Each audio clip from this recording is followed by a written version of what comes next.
1984년 서울 어린이 대공원의 오후는 화창했습니다. 30대 중반의 이정희는 6살 배기 딸 수진의 작은 손을 꼭 잡고 있었죠. 봄바람이 살랑이던 그날, 수진이는 분홍색 원피스를 입고 있었고 정희가 선물해준 작은 은목걸이를 목에 걸고 있었습니다. 엄마, 저기 풍선 좀 봐요. 예쁘다. 수진이의 까르르 웃음소리가 공원 가득 퍼졌습니다. 정희는 딸의 해맑은 웃음을 보며 가슴이 따뜻해졌어요. 그때만 해도 이 순간이 마지막 웃음이 될 줄은 몰랐습니다. 수진아, 아이스크림 먹을래? 저기서 잠깐만 기다려. 엄마가 금방 사올게. 정희는 수진이의 손을 놓고 아이스크림 가게로 향했어요. 단 몇 분, 아니 몇 초의 선택이 40년의 아픔으로 이어질 줄은 상상도 못했죠. 아이스크림을 들고 돌아온 자리에 수진이는 없었습니다. 처음에는 장난치는 줄 알았어요. 수진아, 어디 있니? 나와봐. 엄마 무섭잖아. 하지만 대답은 없었습니다. 정희의 심장이 빠르게 뛰기 시작했죠. 주변을 둘러보고 이곳저곳을 뒤지며 수진이를 찾았지만 어디에도 없었어요. 공원 안내방송이 울렸고 경비원들이 모여들었습니다. 날이 어두워질 때까지 공원 구석구석을 찾았지만 수진이는 마치 이 세상에서 사라진 것처럼 흔적도 없었어요. 아가씨, 경찰에 신고하는 게 좋겠네요. 경찰서에서도 마찬가지였습니다. 당시에는 CCTV도 없었고 사람들의 기억에만 의존해야 했죠. 정희는 남편과 함께 밤새 서울 거리를 헤맸어요. 전단지를 붙이고 수소문했지만 아무런 소식이 없었습니다. 한 달이 지나고 1년이 지나도 수진이는 돌아오지 않았어요. 정희의 남편은 죄책감에 시달렸습니다. 내가 그날 같이 갔더라면. 이런 후회가 남편을 갉아먹었죠. 결국 5년 후 남편은 건강이 급격히 악화되어 세상을 떠났습니다. 정희는 홀로 남았어요. 매년 수진이가 사라진 그날이면 어린이 대공원을 찾았습니다. 처음에는 딸을 찾기 위해서였지만 나중에는 그저 의식처럼 변했죠. 10년, 20년, 30년. 시간이 흘러도 정희의 마음속에는 6살 수진이의 모습이 선명했습니다. 이젠 다 포기하고 제주도에서 조용히 남은 생을 보내자. 70살이 된 정희는 작은 여행 가방을 챙겼어요. 서울의 작은 아파트를 정리하고 제주도로 향하는 여정을 시작했습니다. 목포에서 배를 타기로 했죠. 버스에서 내린 정희는 오랜만에 바다를 보며 깊은 숨을 들이마셨어요. 짠 바닷바람이 얼굴에 부딪히자 왠지 모를 설렘이 느껴졌습니다. 하지만 이 설렘이 40년 동안 찾아 헤매던 딸과의 만남을 예고하는 것인 줄은 정희도 알지 못했죠. 운명은 때로 우리가 포기했을 때 다가옵니다. 정희가 모든 것을 내려놓으려 한 그 순간 운명의 실마리가 풀리기 시작했습니다. 다음 날 오전 정희는 가방을 들고 목포항으로 향했어요. 배 시간까지 아직 2시간 정도 여유가 있었습니다. 허기가 느껴져 항구 근처에 작은 횟집을 찾았죠. 바다양 횟집이라는 소박한 간판이 걸린 가게였습니다. 문을 열고 들어서는 순간 정희의 가슴이 묘하게 뛰었어요. 창가에 앉아 메뉴판을 바라보는데 주방에서 나온 중년 여성과 눈이 마주쳤습니다. 그 순간 정희의 시간이 멈춘 것 같았죠. 어서 오세요. 혼자 오셨나요? 수연의 목소리가 정희의 귓가에 맴돌았습니다. 왠지 낯설지 않은 느낌, 오래전부터 알고 있던 것 같은 이상한 감각이 정희를 휘감았어요. 네, 혼자 왔습니다. 정희는 떨리는 목소리로 대답했습니다. 이 여자 어디서 본 얼굴인데. 정희의 마음은 이미 알고 있었을지도 모릅니다. 40년 동안 찾아 헤매던 그 아이가 바로 눈앞에 있다는 것을. 정희는 테이블에 앉아 조용히 메뉴판을 바라보았습니다. 창밖으로 목포항의 풍경이 고요하게 펼쳐졌어요. 잔잔한 바다 위로 갈매기들이 날아다니는 모습이 눈에 들어왔죠. 가게는 아침이라 한산했고 오직 바다 향기만이 공간을 채우고 있었습니다. 할머니, 무엇을 드릴까요? 우리 가게는 전복죽이 유명하답니다. 수연이 메뉴판을 가리키며 정희에게 다가왔어요. 정희는 그제야 제대로 수연의 얼굴을 바라보았습니다. 46살의 여인이지만 정희의 눈에는 여전히 6살 수진이의 모습이 겹쳐 보였죠. 같은 눈매, 같은 미소. 심장이 빠르게 뛰기 시작했어요. 아, 네, 그럼 전복죽으로 주세요. 정희의 손이 떨렸습니다. 수연도 왠지 모를 이유로 이 낯선 할머니에게 시선이 자꾸 갔어요. 평소라면 손님에게 이렇게 신경 쓰지 않았을 텐데 이상하게도 마음이 끌렸죠. 할머니, 어디서 오셨어요? 여행 중이신가 봐요. 수연이 물을 따르며 물었습니다. 정희는 잠시 말을 고르다가 조심스럽게 대답했어요. 서울에서 왔어. 제주도로 가는 길인데 배를 타기 전에 잠시 들렀지. 서울이요? 저도 어릴 때 서울에 살았다고 들었어요. 하지만 기억이 잘 나지 않네요. 수연의 말에 정희의 귀가 번쩍 열렸습니다. 숟가락을 든 손이 멈췄어요. 그러나 너무 서두르지 않으려 애썼죠. 40년 동안 얼마나 많은 실망을 겪었는지 정희는 스스로를 다독였습니다. 그런가요? 언제부터 목포에서 사셨나요? 정확히는 모르겠어요. 제가 7살 때부터 양부모님과 함께 살았거든요.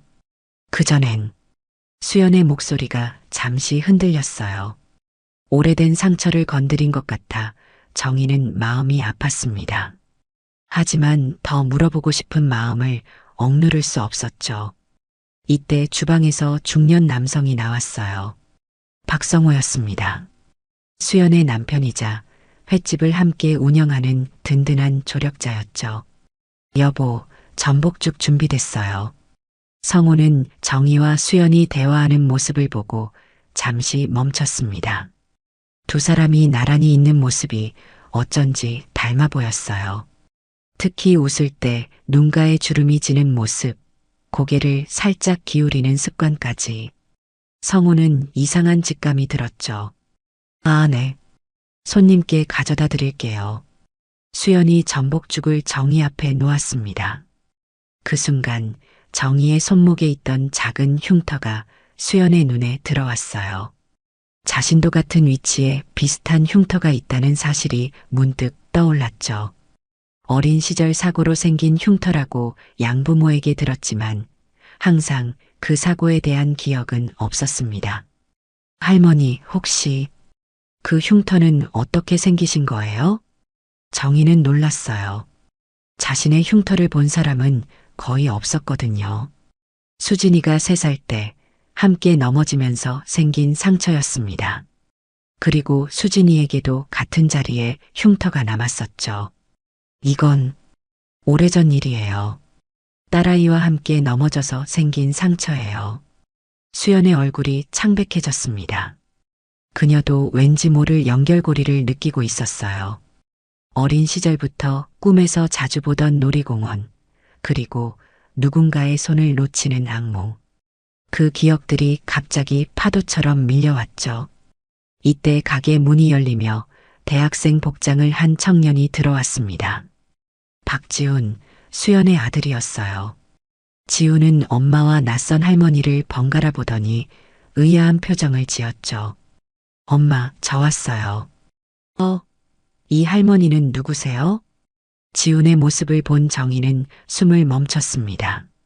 그 청년의 눈매, 콧날, 입술 모양까지 마치 젊은 시절 남편을 보는 것 같았어요. 남편과 꼭 닮은 외모를 가졌던 수진이가 만약 아들을 낳았다면 바로 이런 모습이 아니었을까? 아, 손님이시야. 서울에서 오신 분이셔. 수연이 대답했지만 그녀의 목소리도 떨리고 있었습니다. 세 사람의 모습을 지켜보던 성호는 이 상황이 단순한 우연이 아니라는 확신이 들었어요. 그는 조용히 수연의 어깨에 손을 올리며 속삭였죠. 여보, 이분과 좀 더 이야기해봐. 뭔가 특별한 인연 같아. 정희는 전복죽을 먹으며 지훈을 자꾸 쳐다보았습니다. 마치 사랑하는 사람을 오랜만에 만난 듯한 감정이 북받쳐 올랐어요. 눈물이 차올라 황급히 손수건을 꺼내 눈가를 닦았죠. 할머니, 괜찮으세요? 제가 뭐 도와드릴 일 있으세요? 지훈이 다가와 물었습니다. 정희는 고개를 저었어요. 어떻게 말해야 할지, 무엇부터 물어봐야 할지 혼란스러웠죠. 40년 동안 꿈꿔왔던 순간이 갑자기 현실이 된 것 같았습니다. 괜찮아, 그냥. 내가 내 옛날 가족을 많이 닮아서 그래. 정희의 말에 수연이 귀를 기울였어요. 그녀의 가슴 속에서도 뭔가가 꿈틀거리기 시작했습니다. 어린 시절부터 항상 가지고 있던 공허함, 소속감의 부재. 어쩌면 이 낯선 할머니가 그 빈자리를 채워줄 수 있을지도 모른다는 희미한 예감이 들었죠. 목포항의 싱그러운 바닷바람이 가게 안으로 불어들어왔습니다. 정희의 여정은 이제 막 시작되고 있었어요. 전복죽을 다 먹은 정희는 자리에서 일어날 생각을 하지 못했습니다. 배 시간이 얼마 남지 않았다는 사실도 잊은 채 그저 수연과 지훈의 모습을 바라보고 있었어요. 수연도 이상하게 이 할머니에게서 시선을 떼지 못했습니다. 마치 오래전부터 알고 있던 사람을 만난 듯한 익숙함이 있었죠. 할머니, 죄송한데 혹시 조금 더 계실 수 있으세요? 제가 커피 한 잔 대접하고 싶네요. 수연이 조심스럽게 물었습니다. 정희는 마음속으로 제주도는 내일 가도 되라고 생각하며 고개를 끄덕였어요. 배표는 언제든 다시 살 수 있었죠. 하지만 이 순간, 이 기회는 다시 오지 않을지도 모른다는 직감이 들었습니다. 그럴까요? 사실 나도 조금 더 이야기하고 싶었어요. 성호는 잠시 가게를 비워야 한다며 지훈과 함께 장을 보러 나갔습니다. 두 사람에게 대화할 시간을 주고 싶었던 거죠. 가게에는 정희와 수연만 남았어요. 창가 테이블에 마주 앉은 두 사람 사이로 따스한 오후의 햇살이 비쳤습니다. 저기, 실례지만 성함이 어떻게 되세요? 수연이 첫 마디를 꺼냈습니다. 정희는 잠시 망설이다 대답했어요. 이정희예요. 그냥 정희라고 불러도 좋아요. 정희 할머니. 왠지 그 이름이 낯설지 않네요. 제 이름은 박수연입니다. 박수연. 정희의 심장이 다시 한번 쿵 내려앉았어요. 성은 다르지만 이름의 숫자는 같았습니다. 정희가 지어준 수진이라는 이름에서 수를 그대로 쓴 걸까요? 우연일까요? 아니면 혹시 어린 시절 기억이 있나요? 정희가 조심스럽게 물었습니다. 수연의 표정이 어두워졌어요. 평생 그녀를 괴롭혀온 질문이었죠. 솔직히 6살 이전의 기억은 거의 없어요. 양부모님께 들은 바로는 제가 입양됐다고 해요. 하지만 자세한 이야기는 해주지 않으셨죠. 그저 내가 버려진 아이였다라는 말만. 수연의 목소리가 떨렸습니다. 정희는 그 말에 가슴이 찢어지는 듯 했어요. 자신의 소중한 딸을 누군가 버려진 아이라고 불렀다니. 하지만 아직 확신할 수 없었죠. 너무 많은 실망을 겪었기에 정희는 조심스러웠습니다. 그럼 어디서 자랐나요? 처음에는 서울에 살았어요. 그러다 7살 때쯤 목포로 이사 왔죠. 그런데 이상하게도 어릴 때부터 서울 어린이 대공원이 자꾸 꿈에 나왔어요. 거기 가본 적도 없는데 놀이기구와 풍선, 그리고 누군가의 손을 잡고 있다가 놓치는 꿈이었죠. 정희의 눈에서 눈물이 흘러내렸습니다. 수연의 말 한마디 한마디가 정희의 가슴을 파고들었어요. 그날의 기억, 수진이의 작은 손을 놓쳤던 그 순간이 생생하게 떠올랐죠. 혹시 1984년에 태어났나요? 네, 맞아요. 어떻게 아셨어요? 정희는 떨리는 손으로 지갑을 열었습니다. 거기엔 오래된 흑백 사진 한 장이 있었어요. 6살 수진이가 분홍 원피스를 입고 웃고 있는 사진이었죠. 정희는 조심스럽게 그 사진을 수연에게 건넸습니다. 이 아이를 혹시 기억나나요? 수연은 사진을 받아들고 한동안 말을 잇지 못했습니다. 그녀의 손이 떨렸어요. 사진 속 아이의 모습은 마치 거울을 보는 것 같았죠.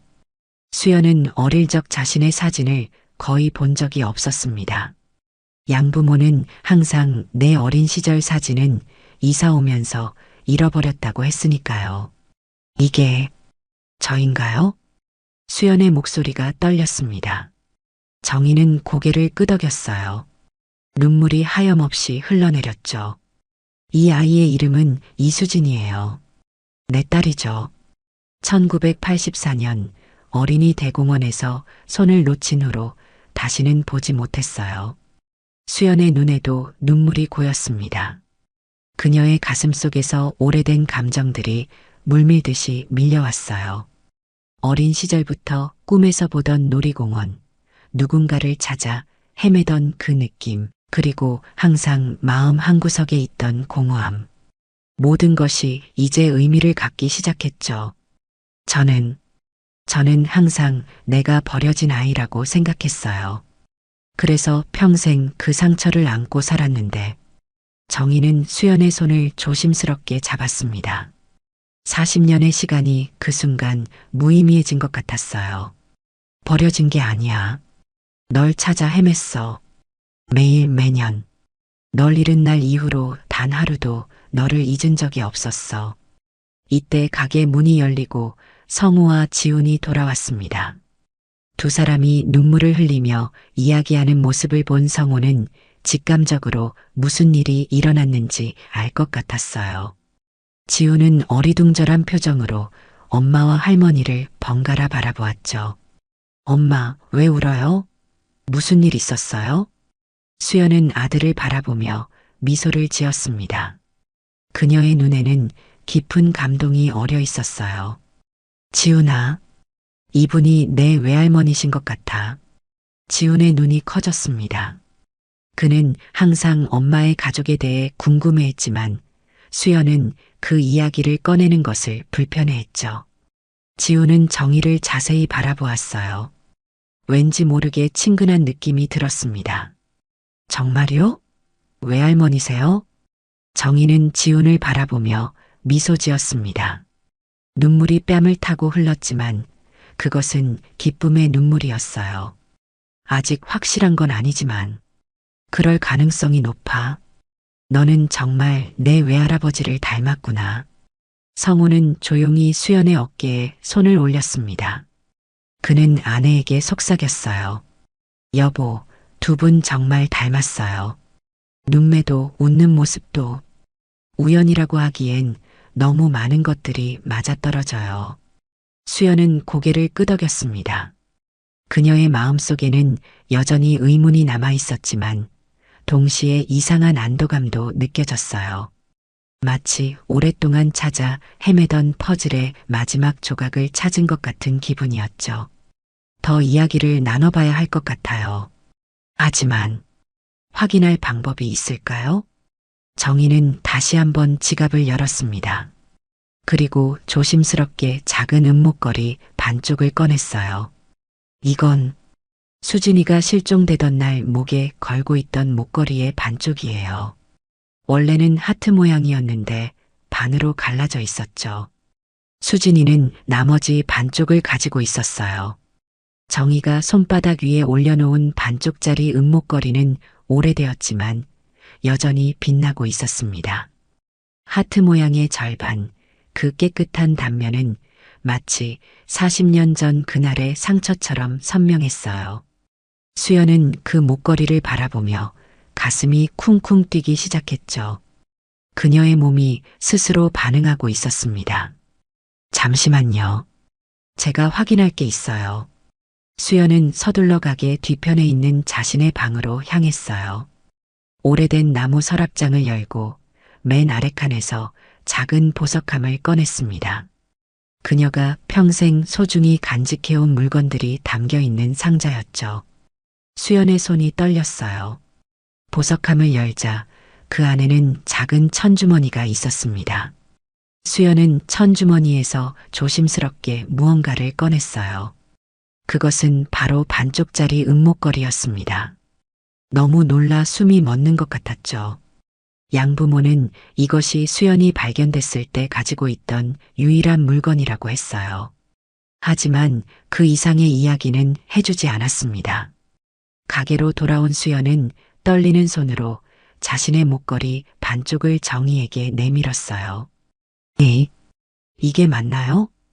정희는 숨을 멈췄습니다. 그리고 자신의 목걸이 반쪽과 수연의 것을 조심스럽게 맞춰봤어요. 두 조각이 완벽하게 들어맞았죠. 마치 40년의 시간을 뛰어넘어 서로를 찾아온 두 영혼처럼 두 조각은 하나가 되었습니다. 맞아. 맞아. 정희의 눈에서 눈물이 쏟아졌어요. 지훈과 성호도 놀란 표정으로 그 장면을 지켜보았습니다. 수연은 자신의 목걸이를 어떻게 갖게 되었는지 계속 설명했어요.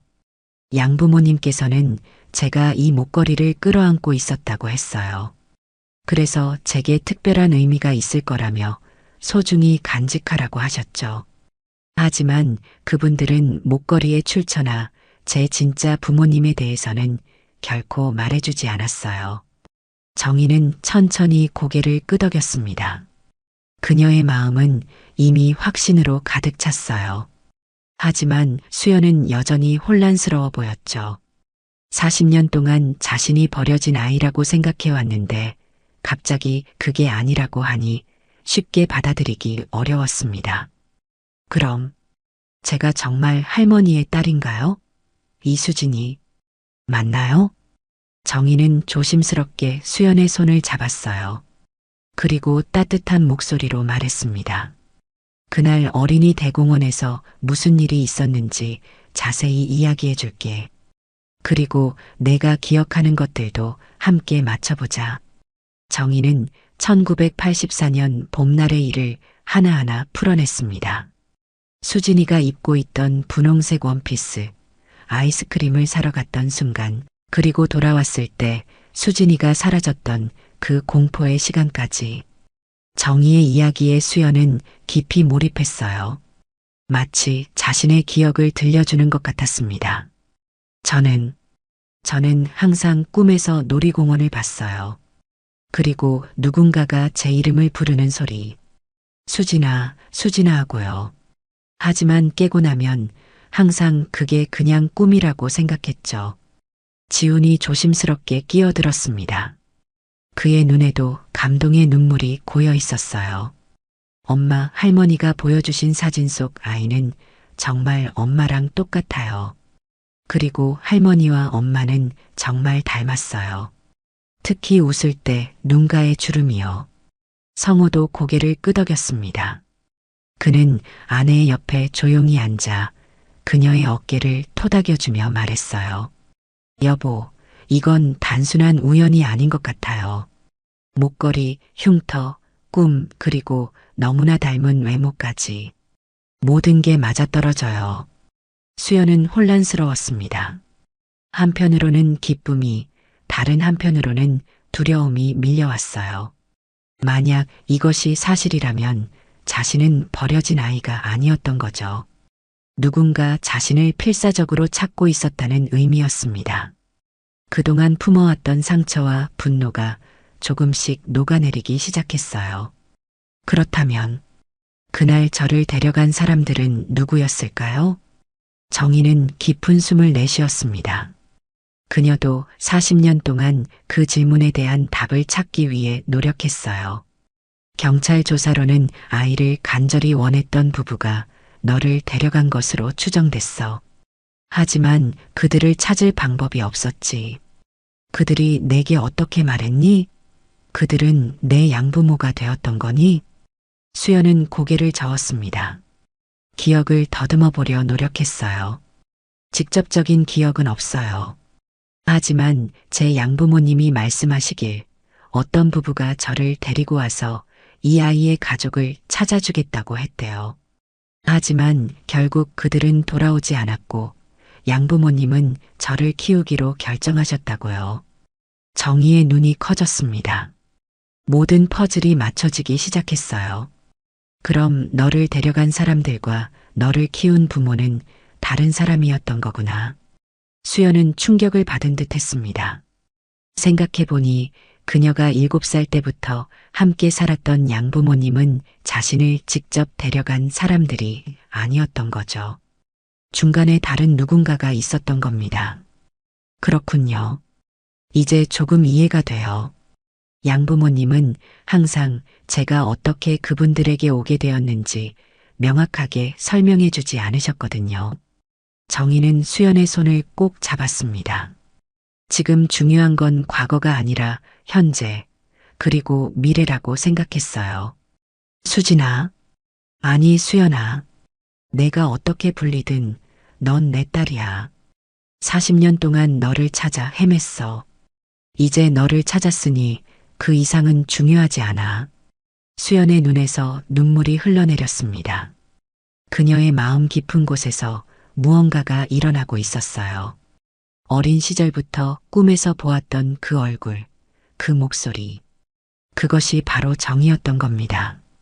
지우는 엄마와 외할머니의 대화를 듣고 있다가 갑자기 자리에서 일어났어요. 그는 가게 한쪽에 있는 가족 사진첩을 가져왔습니다. 할머니, 이것 좀 보세요. 이건 제가 5살 때 찍은 사진이에요. 정희는 사진첩을 받아들고 페이지를 넘겼습니다. 어린 지훈의 모습을 보는 순간 그녀의 눈이 커졌어요. 지훈은 마치 젊은 시절의 정희 남편을 복제해 놓은 것처럼 닮아 있었습니다. 이건 내 외할아버지와 너무 닮았구나. 수연아, 이건 우연이 아니야. 모두가 침묵 속에서 서로를 바라보았습니다.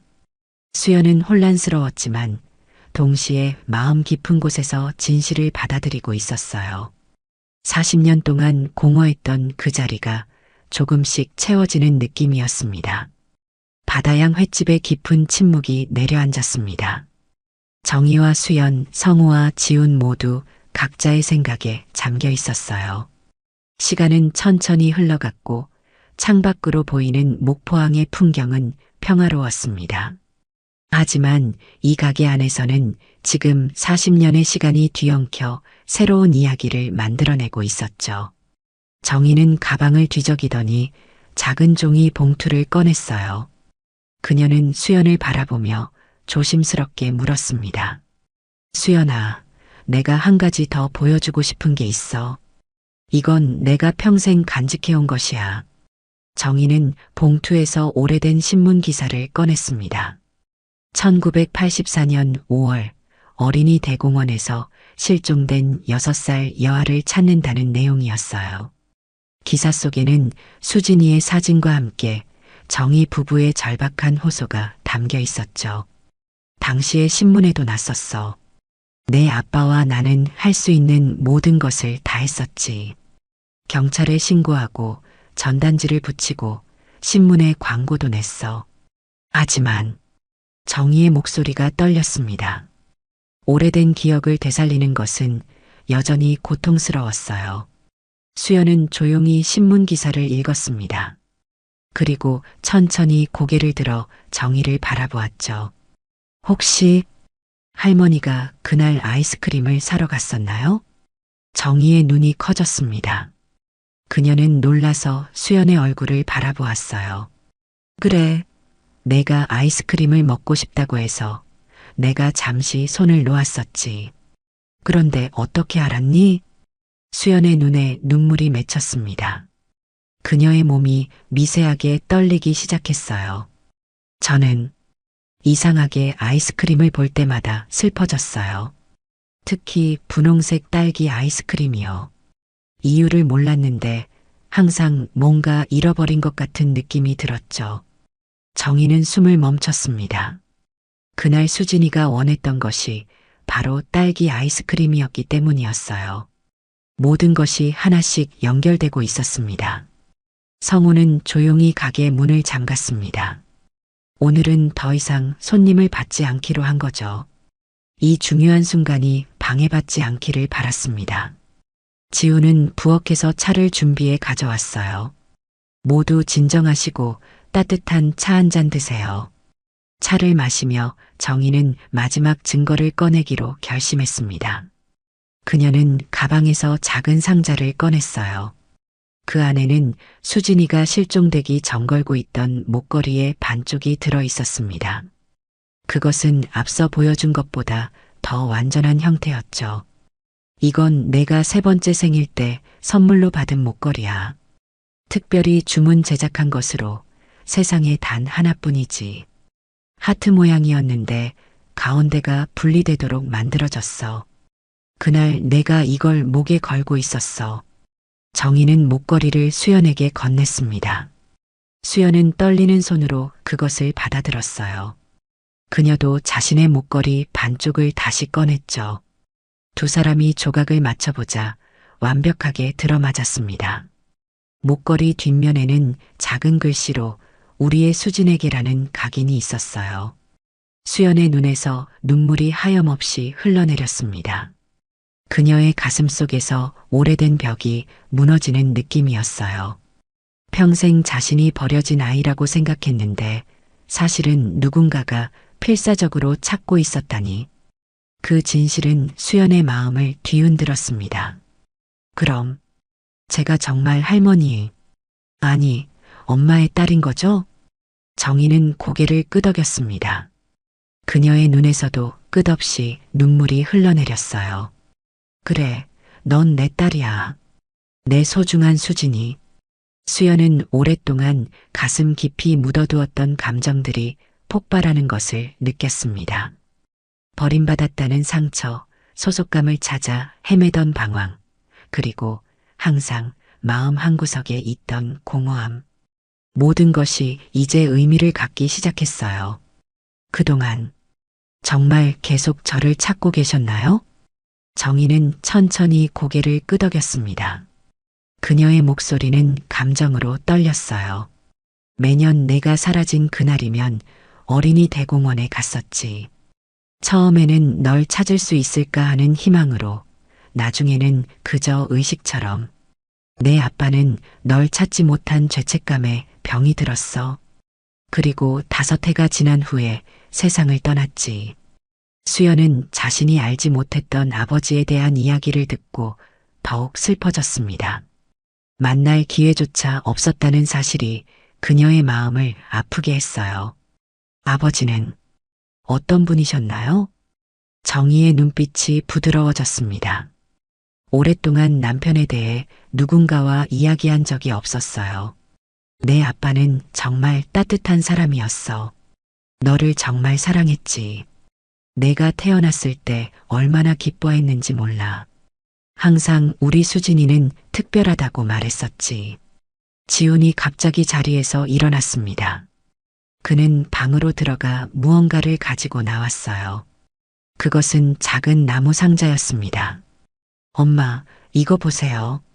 제가 어릴 때 외할아버지에 대해 물었을 때 엄마가 모른다고 하셨잖아요. 그런데 이 상자를 주셨죠. 내가 간직하고 있으면 언젠가 도움이 될지도 모른다고요. 수연은 놀란 표정을 지었습니다. 그녀는 그 상자를 오래전에 아들에게 주었다는 것을 기억했어요. 그건 양부모가 수연에게 주었던 것으로 그녀가 발견됐을 당시 함께 있었던 물건이었습니다. 지우는 상자를 열었어요.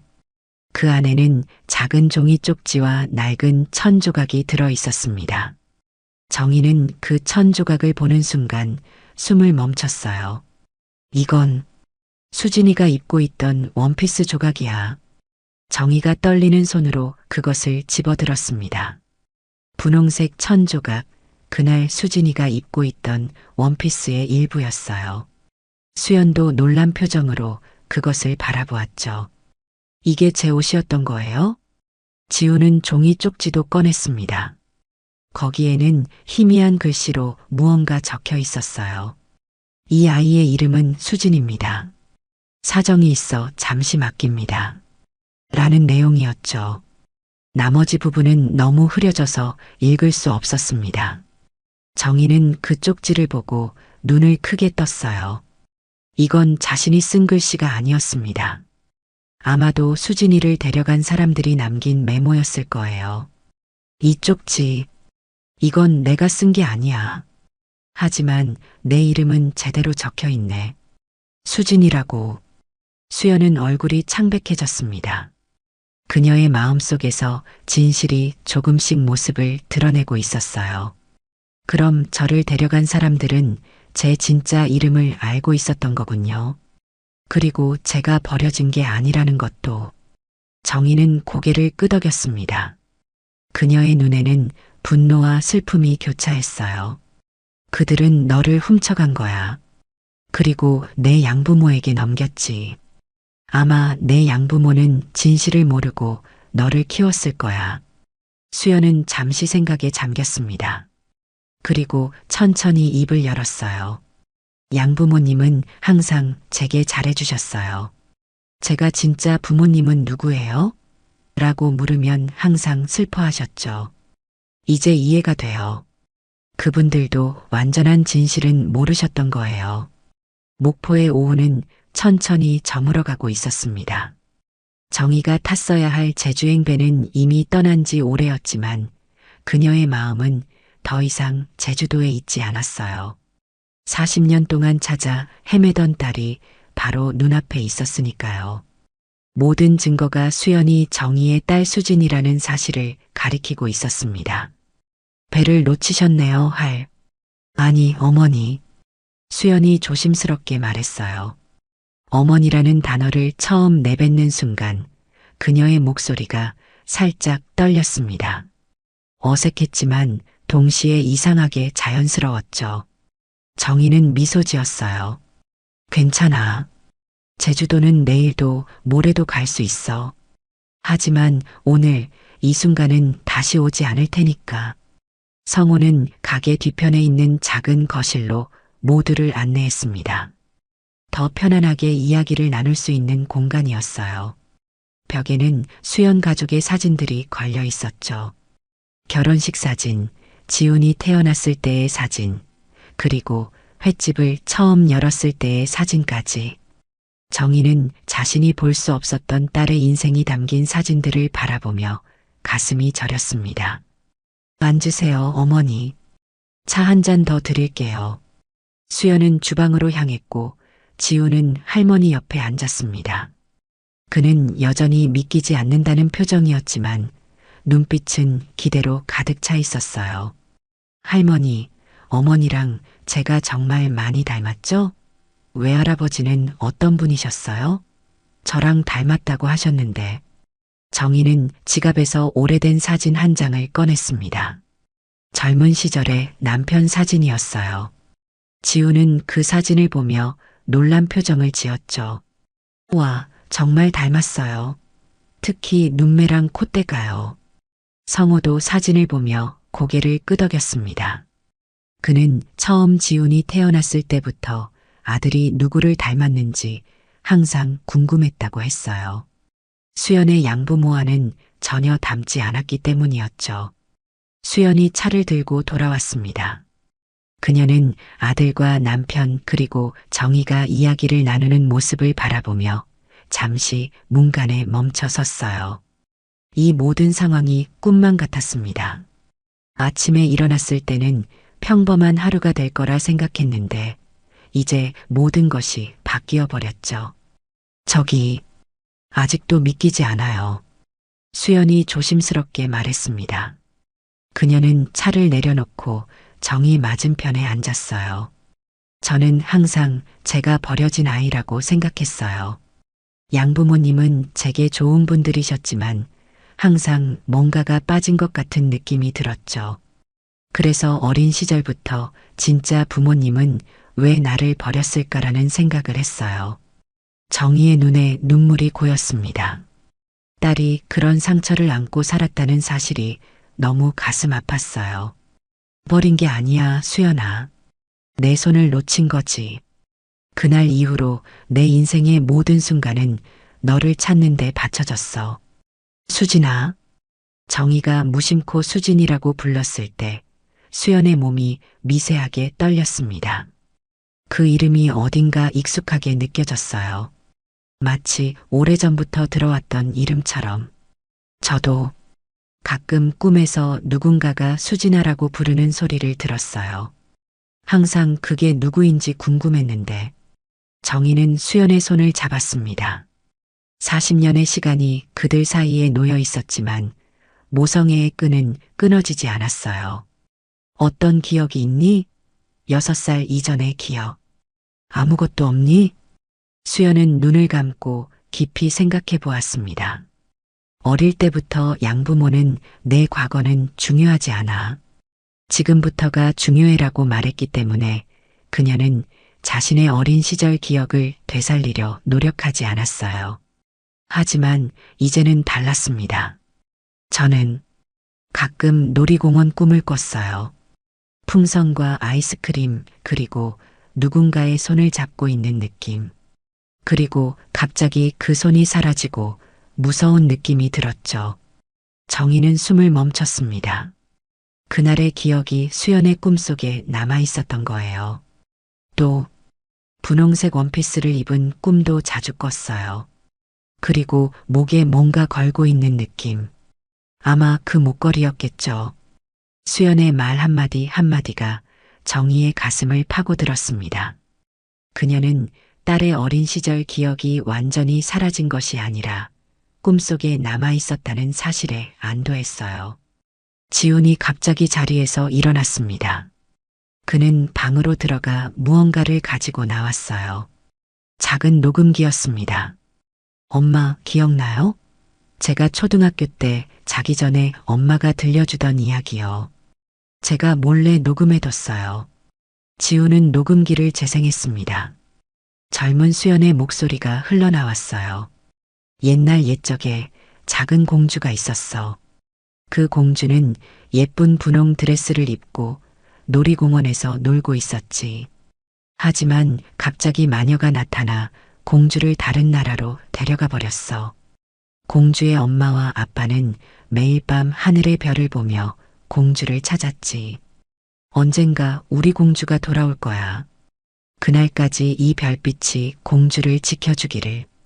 녹음이 끝났을 때 방 안의 모든 사람들은 눈물을 흘리고 있었습니다. 수연은 자신도 모르게 그 이야기를 만들어냈다는 사실이 놀라웠어요. 그것은 그녀의 잠재의식 속에 남아있던 기억의 조각이었습니다. 그 이야기, 내가 어릴 때부터 항상 꿈꿔오던 거예요. 마치 제 이야기 같았죠. 정희는 더 이상 감정을 억누를 수 없었습니다. 그녀는 벌떡 일어나 수연에게 다가가 조심스럽게 팔을 벌렸어요. 수진아, 이제 집으로 돌아왔구나. 수연은 처음에는 망설였습니다. 너무 갑작스러운 변화였고 아직 완전히 받아들이기 힘들었어요. 하지만 그녀의 몸은 마음보다 먼저 움직였습니다. 어린 시절부터 갈망해왔던 그 포옹을 위해 수연은 천천히 정희의 품으로 걸어갔어요. 어머니. 두 사람이 포옹하는 순간 뭔가 신비로운 일이 일어났습니다. 수연의 머릿속에 오래된 기억들이 물밀듯이 밀려왔어요. 엄마의 품에서 느꼈던 따뜻함, 아빠의 웃음소리, 그리고 그날 놀이공원에서의 기억까지. 단편적이고 흐릿했지만 분명히 그녀의 기억이었습니다. 저 기억이 나요. 조금이지만 어머니가 아이스크림을 사러 가셨고 제가 풍선을 보고 있었어요. 그때 누군가가 다가와서 엄마가 저기서 기다리고 있대라고 말했죠. 그리고 수연의 목소리가 떨렸습니다. 정희는 딸을 더 단단히 안아주었어요. 그래, 그랬을 거야. 누군가가 너를 속여서 데려간 거지. 하지만 이제 다 지나간 일이야. 우리는 다시 만났어. 성우와 지훈도 두 사람 곁으로 다가왔습니다. 성우는 아내의 어깨를 토닥여주며 말했어요. 여보, 이건 기적이야. 운명이 당신을 어머님께로 다시 데려온 거야. 지훈은 할머니와 엄마를 번갈아 바라보며 미소 지었습니다. 그의 눈에는 행복의 눈물이 고여 있었어요. 우와, 저한테 진짜 외할머니가 생겼어요. 이제 가족 사진에 외할머니도 함께 찍을 수 있겠네요. 수연은 정희에게서 살짝 떨어져 그녀의 얼굴을 바라보았습니다. 40년이라는 세월이 두 사람 사이에 놓여 있었지만 딸은 여전히 어머니의 눈빛을 알아볼 수 있었어요. 정말 꿈 같아요. 아직도 믿기지 않지만 제 마음이 이건 진실이라고 말하고 있어요. 바다양 횟집의 작은 거실에 따뜻한 침묵이 내려앉았습니다. 정희와 수연은 서로를 바라보며 이제 무슨 말을 해야 할지 몰랐어요. 40년이라는 시간은 너무나 길었고 그 세월 동안 두 사람은 각자의 인생을 살아왔습니다. 이제 그 끊어졌던 실이 다시 이어졌지만 어떻게 그 시간의 간극을 메워야 할지 두 사람 모두 혼란스러웠죠. 성우는 부엌으로 가서 저녁 준비를 시작했습니다. 오늘은 특별한 날이니 특별한 음식을 만들어야겠다고 생각했어요. 지우는 할머니가 짐을 풀 수 있도록 자신의 방을 내어주겠다고 제안했죠. 모두가 정희가 하룻밤이라도 이곳에서 묵기를 바라고 있었습니다. 저기, 좀 산책할까요? 수연이 조심스럽게 제안했어요. 정희는 기쁘게 고개를 끄덕였습니다. 두 사람은 횟집을 나와 목포항을 따라 걷기 시작했죠. 저녁 무렵의 항구는 고요하고 평화로웠습니다. 물결 위로 석양이 아름답게 반사되고 있었어요. 미안해. 정희가 갑자기 말했습니다. 수연은 놀라서 걸음을 멈췄어요. 뭐가 미안하신데요? 그날 내 손을 놓쳐서 내가 그렇게 힘든 시간을 보내게 해서. 정희의 목소리가 떨렸습니다. 평생 안고 살아온 죄책감이 다시 한번 그녀를 덮쳤어요. 수연은 잠시 생각에 잠겼다가 천천히 입을 열었죠. 어머니 잘못이 아니에요. 그건 사고였잖아요. 그리고 저는 사실 행복했어요. 양부모님은 저를 정말 사랑해 주셨거든요. 물론 항상 뭔가 빠진 것 같은 느낌은 있었지만 정희는 수연의 말에 작은 위로를 받았습니다. 적어도 딸이 사랑받으며 자랐다는 사실이 다행이었어요. 하지만 그녀의 마음속 깊은 곳에서는 여전히 후회와 슬픔이 자리 잡고 있었죠.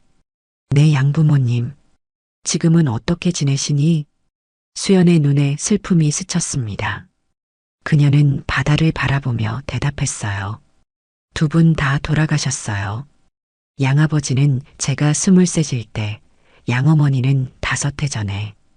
돌아가시기 전에 양어머니가 저에게 말씀하셨어요. 내가 언젠가 진짜 부모님을 만나게 된다면 우리가 너를 정말 사랑했다고 전해달라고요. 정희의 눈가에 눈물이 맺혔습니다. 그녀는 자신의 딸을 키워준 그 부부에게 감사함을 느꼈어요. 고마워해야겠구나. 그분들이 내 딸을 잘 키워주셔서. 두 사람은 잠시 침묵 속에서 걸었습니다. 바닷바람이 두 사람의 머리카락을 흩날렸어요. 40년의 세월이 스쳐 지나가는 것만 같았죠. 어머니는 그동안 어떻게 지내셨어요? 수연이 조심스럽게 물었습니다. 정희는 깊은 숨을 내쉬었어요. 처음 몇 년은 정말 힘들었어. 내 아빠는 널 잃은 후 자책하다가 건강이 나빠져서 5해 만에 세상을 떠났지. 그 후로는 혼자 살았어. 학교 급식실에서 일하다가 은퇴했고 매년 내가 사라진 날이면 어린이 대공원에 갔었지. 그러다 올해 70이 되니까 문득 생각했어. 이제 그만 내려놓고 남은 생을 편히 살자고. 그래서 제주도로 가려고 했는데 정희의 이야기에 수연의 눈에서 눈물이 흘러내렸습니다. 어머니가 그렇게 오랜 시간 자신을 기다려왔다는 사실이 그녀의 가슴을 아프게 했어요. 죄송해요. 더 일찍 찾아드리지 못해서. 정희는 고개를 저었습니다. 그녀는 딸의 손을 꼭 잡았어요. 그게 아니야. 내가 미안할 게 뭐가 있니? 이건 모두 운명이야. 우리가 만날 때가 되어서 만난 거지. 내가 행복하게 살았다면 그걸로 충분해. 수연은 갑자기 발걸음을 멈추고 정희를 바라보았습니다. 그녀의 눈에는 결심이 서려 있었어요. 어머니, 솔직히 말씀드릴게요. 저는 아직 이 모든 상황이 완전히 받아들여지지 않아요. 너무 갑작스럽고 믿기 어려워서요. 하지만 수연은 잠시 말을 멈추고 깊은 숨을 들이마셨습니다. 그리고 다시 입을 열었어요. 하지만 제 마음은 이미 알고 있어요. 어머니가 저의 진짜 어머니라는 것을요. 그리고 저는 이제 어머니를 다시 잃고 싶지 않아요. 정희의 눈에서 눈물이 하염없이 흘러내렸습니다. 그녀는 떨리는 손을 뻗어 수연의 뺨을 부드럽게 쓰다듬었어요. 나도 널 다시 잃고 싶지 않아, 수진아. 아니, 수연아. 수연은 미소 지었습니다. 그녀의 눈빛이 따뜻해졌어요. 수진이라고 불러주세요. 제 진짜 이름이니까요. 정희의 가슴이 벅차올랐습니다. 40년 동안 그 이름을 불러보지 못했는데 이제 다시 불러도 된다니. 수진아. 두 사람은 서로를 바라보았습니다. 그리고 마치 오래된 본능처럼 서로를 향해 한 발짝 다가섰어요. 정희는 조심스럽게 팔을 벌렸고 수연은 망설임 없이 그 품으로 안겼습니다. 40년 만의 포옹. 그 순간 세상의 모든 소리가 멈춘 것 같았어요. 정희는 딸의 향기를 깊이 들이마셨습니다. 그녀의 품에 안긴 작은 6살 수진이가 어느새 46의 당당한 여인이 되어 있었지만 그 느낌은 전혀 다르지 않았어요. 모녀의 연결은 시간이 지나도 변하지 않았습니다. 엄마, 이제 혼자 두지 않을게요. 수연의 목소리가 떨렸습니다. 그녀는 지금까지 한 번도 누군가를 엄마라고 불러본 적이 없었어요. 양어머니는 항상 어머니였지, 엄마는 아니었으니까요. 하지만 지금 이 순간 수연의 입에서 자연스럽게 엄마라는 단어가 흘러나왔습니다. 정희는 그 말을 듣는 순간 오열했습니다. 40년 동안 꿈에서도 듣고 싶었던 그 한마디를 이제야 들었어요. 그녀는 딸을 더 꼭 안아주었습니다. 내 딸, 내 소중한 딸. 두 사람은 서로의 품에 안겨 한동안 흐느꼈습니다. 그것은 슬픔의 눈물이 아니었어요. 기쁨과 감사, 그리고 새로운 시작에 대한 눈물이었죠. 40년의 기다림이 마침내 보상받는 순간이었습니다. 석양이 수평선 너머로 완전히 사라질 무렵 두 사람은 천천히 횟집으로 돌아왔어요. 수연은 정희의 손을 꼭 잡고 있었습니다. 마치 다시는 놓치지 않겠다는 듯이요. 횟집에 들어서자 식탁에는 이미 풍성한 저녁 식사가 차려져 있었어요. 성우는 특별히 신선한 회와 전복찜, 그리고 매운탕까지 정성껏 준비했습니다. 지우는 테이블 위에 작은 케이크도 놓아두었어요.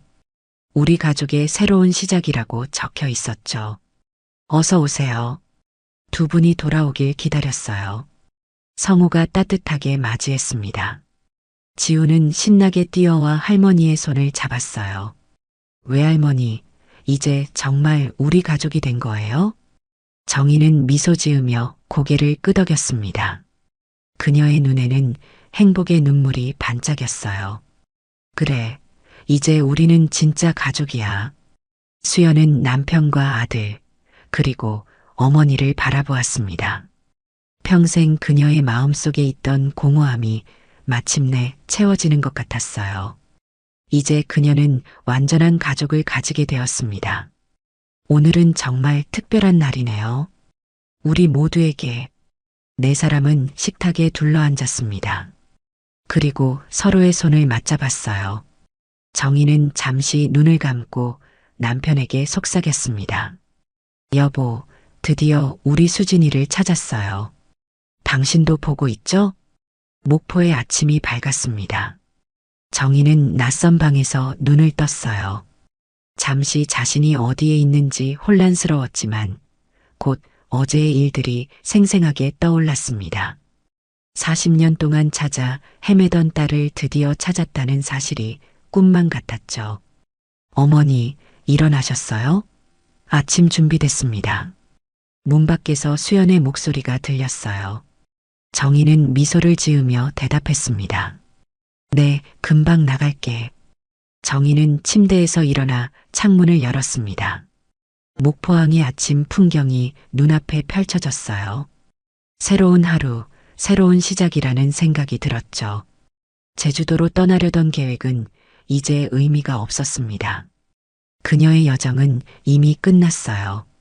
40년 동안 찾아 헤매던 보물을 드디어 찾았으니까요. 부엌에는 벌써 온 가족이 모여 있었습니다. 성우는 신선한 생선을 손질하고 있었고 지우는 테이블을 정리하고 있었어요. 수연은 따뜻한 미소로 정희를 맞이했습니다. 잘 주무셨어요, 어머니? 정희는 고개를 끄덕였습니다. 오랜만에 정말 편안하게 잠들었어요. 마치 오랫동안 짊어지고 있던 무거운 짐을 내려놓은 것 같은 기분이었습니다. 모두 앉으세요. 제가 특별히 준비한 아침이에요. 수연이 테이블에 음식을 차려놓았습니다.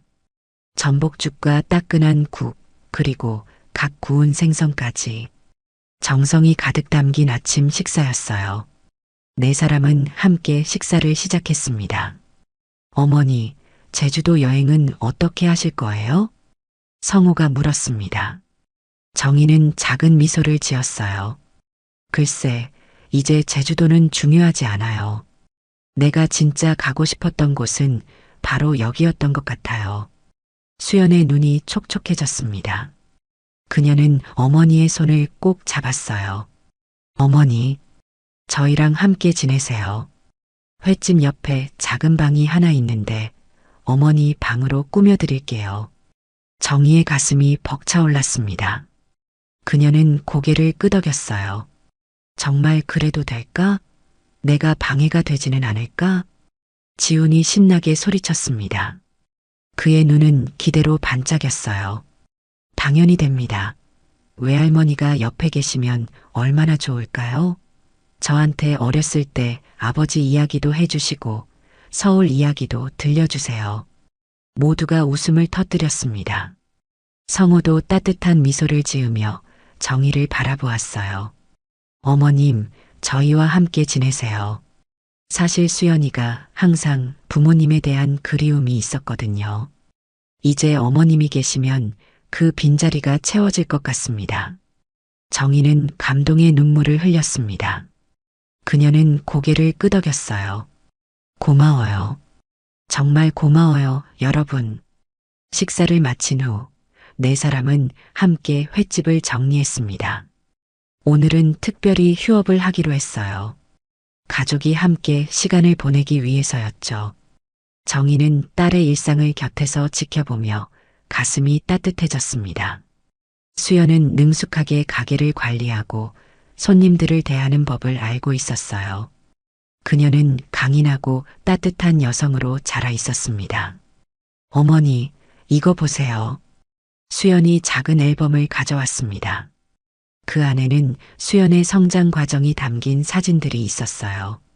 초등학교 입학식부터 결혼식, 지훈이 태어났을 때의 사진까지. 정희는 한 장 한 장 넘기며 딸의 인생을 되짚어 보았습니다. 내가 이렇게 잘 자랐구나. 정희의 목소리가 떨렸습니다. 그녀는 놓쳤던 딸의 성장 과정을 사진으로나마 볼 수 있어 감사했어요. 수연은 어머니의 어깨에 머리를 기대었습니다. 이제부터는 어머니와 함께 추억을 만들어요. 그동안 못했던 시간들을 이제라도 채워나가요. 오후에 네 사람은 목포의 유달산으로 산책을 나갔습니다. 봄날의 햇살이 따스했고 바다는 푸르게 빛나고 있었어요. 정희와 수연은 나란히 걸으며 서로의 인생 이야기를 나누었습니다. 성우와 지우는 조금 뒤에서 따라오며 그들에게 공간을 주었죠. 어머니, 앞으로 어떻게 지내고 싶으세요? 수연이 물었습니다. 정희는 잠시 생각에 잠겼다가 미소 지었어요. 글쎄, 이제는 그저 너와 함께 평범한 일상을 보내고 싶어. 내 가게 일도 돕고 지훈이의 성장도 지켜보고 그동안 놓쳤던 시간들을 조금이라도 채워나가고 싶어. 수연은 어머니의 손을 꼭 잡았습니다. 그녀도 같은 마음이었어요. 저도 그래요. 어머니와 함께 많은 시간을 보내고 싶어요. 그동안 쌓이지 못한 추억들을 이제부터 하나씩 만들어가요. 산 정상에 도착한 네 사람은 목포의 아름다운 전경을 내려다보았습니다. 바다와 섬 그리고 항구가 한눈에 들어왔어요. 정희는 깊은 숨을 들이마셨습니다. 정말 아름답구나. 이곳에서 너희와 함께 살게 될 줄은 몰랐어. 성우가 작은 카메라를 꺼냈습니다. 그는 정희와 수연 그리고 지훈을 모아 사진을 찍자고 제안했어요. 우리 가족의 첫 번째 사진을 찍어요. 네 사람은 나란히 섰습니다. 정희와 수연이 가운데에 서고 성우와 지훈이 양옆에 자리 잡았어요. 카메라 타이머를 맞추고 성우도 재빨리 자리에 들어섰습니다. 하나, 둘, 셋. 김치. 모두가 환하게 그리고 진심으로 웃는 순간 카메라 플래시가 터졌습니다. 그것은 단순한 사진이 아니었어요.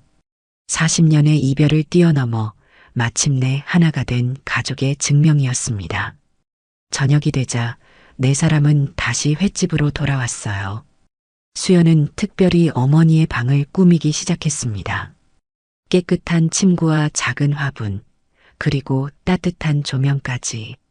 정희가 편안하게 지낼 수 있도록 세심하게 신경 썼어요. 어머니, 이제 이곳이 어머니의 방이에요. 서울집의 짐도 천천히 가져오세요. 정희는 감동의 눈물을 흘렸습니다. 그녀는 방 안을 천천히 둘러보았어요. 창문 너머로는 목포항이 보였고 벽에는 지훈이가 그린 그림이 걸려 있었습니다. 이제 이곳이 그녀의 새로운 집이 될 거예요. 저녁 식사 후 네 사람은 작은 거실에 모여 앉았습니다. 지훈은 외할머니에게 자신의 대학 생활과 꿈에 대해 열심히 이야기했어요. 정희는 손주의 이야기를 들으며 행복한 미소를 지었습니다. 성우는 특별히 와인을 꺼냈어요. 그는 4개의 잔의 와인을 따르며 제안했습니다. 오늘 우리 가족의 새로운 시작을 위해 건배해요. 모두가 잔을 들었습니다. 정희는 딸과 사위, 그리고 손자를 바라보며 깊은 감사함을 느꼈어요. 우리는 다시 만날 운명이었어. 수연이 조용히 말했습니다. 그녀의 눈에는 행복의 눈물이 맺혀 있었어요. 네, 운명이었어요. 어머니가 포기하지 않고 40년 동안 저를 기다려주셨으니까요. 네 사람은 잔을 부딪히며 환하게 웃었습니다. 창밖으로는 별이 빛나는 목포의 밤하늘이 펼쳐져 있었어요. 정희는 문득 남편을 떠올렸습니다. 여보, 보고 있나요? 우리 딸을 드디어 찾았어요. 그리고 이제 우리는 다시 가족이 되었어요. 그날 밤 정희는 오랜만에 평온한 잠을 이루었습니다. 더 이상 딸을 찾아 헤매는 꿈을 꾸지 않았어요. 대신 행복한 미래에 대한 꿈을 꾸었죠. 수연과 함께 바닷가를 걷고 지훈의 대학 졸업식에 참석하고 가족과 함께 명절을 보내는 꿈이었습니다. 수연도 그날 밤 처음으로 평생 꿈꿔왔던 악몽에서 벗어났어요. 더 이상 미로 속에서 누군가를 찾아 헤매지 않았습니다. 대신 따뜻한 포옹과 사랑의 목소리가 가득한 꿈을 꾸었죠. 다음 날 아침 정희는 일찍 일어나 부엌으로 향했습니다. 그녀는 딸과 가족을 위해 오랜만에 정성껏 아침을 준비하기로 했어요. 서울에서 늘 해오던 방식으로 밥과 국, 그리고 몇 가지 반찬을 차렸습니다. 수연이 부엌에 들어왔을 때 정희는 이미 식탁을 다 차려놓고 있었어요. 수연은 놀라서 어머니를 바라보았습니다. 어머니, 이런 걸 다 준비하셨어요? 정희는 미소 지었습니다. 그녀의 눈에는 행복이 가득했어요. 이제부터 매일 아침 우리 가족의 아침 식사를 준비할 거야. 그동안 못 해준 것들을 이제라도 해주고 싶어? 수연은 어머니를 꼭 안아주었습니다. 그녀의 눈에 눈물이 고였어요. 엄마, 정말 감사해요. 우리 다시 만나게 해주셔서. 정희는 딸의 등을 토닥여 주었습니다. 그리고 조용히 말했어요. 우리는 다시 만날 운명이었어, 수진아. 기억이 희미해도 사랑은 변하지 않아. 그리고 운명은 결국 우리를 이어주었지. 바다양 횟집의 작은 부엌에서 40년의 이별을 뛰어넘은 모녀는 서로를 꼭 아는 채 새로운 시작을 맞이했습니다. 창밖으로는 목포의 푸른 바다가 반짝이고 있었고 따스한 봄 햇살이 두 사람을 비추고 있었어요. 그것은 새로운 가족의 시작, 그리고 사랑의 기적이었습니다. 감동적인 가족 드라마가 완성되었습니다. 정희와 수연의 이야기는 우리에게 가족의 소중함과 사랑의 영원함을 일깨워줍니다.